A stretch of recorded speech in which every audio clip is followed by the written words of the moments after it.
नमस्कार, मी आशा. आपण पाहत आहात डिस्कव्हरी न्यूज. डिस्कव्हरी न्यूजच्या बुलेटिनमध्ये आपलं स्वागत आहे. पाहूया शहरातील काही ठळक घडामोडी.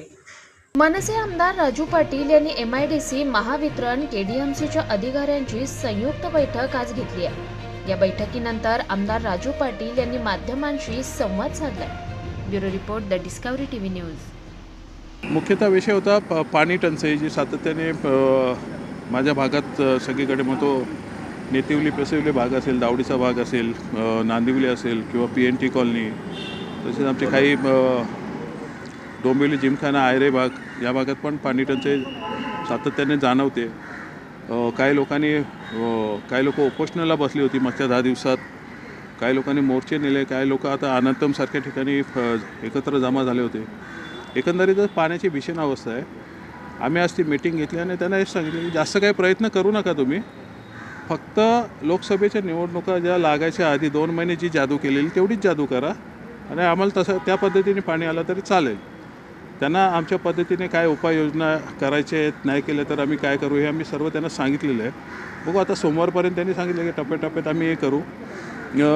आणि आजच जांभूळला जो पाणी शुद्धीकरणचा जो प्रकल्प आहे त्याला साफसफाईचं काम निघालं आहे. त्यामुळे 2 दिवस असे पाण्याचं प्रेशर कमी राहणार आहे. आम्ही त्यांना थोडा अवधी दिला 1-5-7 दिवसाचा की साधारण सोमवारपर्यंत हे परिस्थिती सुधारली नाही तर आम्ही MIDCवर मोठा मोर्चा नेणार आहोत. याच्यात KDMCकडनं काय हलगर्जीपणा होत असेल, परंतु सगळ्यात जास्त याच्यात चालूगिरी मी बोलेन MIDC करते. कारण सातत्याने आम्हाला खोटे आकडे द्यायचे, तुम्हाला 80 MLDच्या वर पाणी येतो, परंतु तशी परिस्थिती सध्या दिसत नाही आहे. त्यामुळे आमच्या सर्वांचा जनतेचा जो रोष आहे तो मुख्यतः MIDCवर आहे. आणि आम्ही पाण्याचा जो पुरवठा सुरळीत झाला नाही, सुरळीत प्रेशर आलं नाही, तर येत्या सोमवारनंतर आम्ही आमची अधिवेशनही संपते आणि आम्ही आमची दिशा ठरवून एक प्रचंड मोर्चा नेणार आहोत.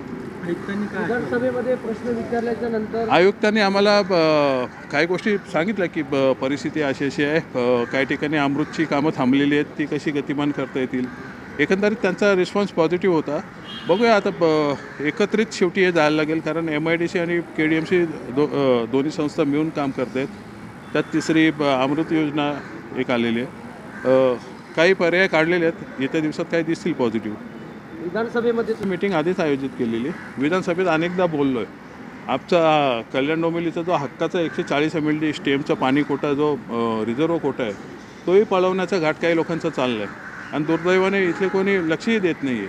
मुख्यतः आज तोही विषय आम्ही घेतला आणि जो अमृतचा 105 MLD पाणी कोटा यायला पाहिजे होता, तोही आम्ही मागेच मागणी केलेली माननीय फडणवीस साहेबांकडे. विधानसभेत लक्षवेधी उपस्थित केली होती की त्याचा किमान तो साठा तरी पाणी कोटा आम्हाला पूर्ण रिलीज करावा. त्याने त्यावेळेस आश्वासन दिलं होतं. तर बघूया, म्हणजे असं नाही की. तर या होत्या डिस्कव्हरी न्यूज. तुम्हाला आमच्याशी संपर्क साधायचा असल्यास स्क्रीनवर दिलेल्या क्रमांकाशी संपर्क साधू शकतात. 9388420420. तर वेळ झाली निरोप घेण्याची. उद्या पुन्हा भेटूया याच वेळेस. तोपर्यंत धन्यवाद.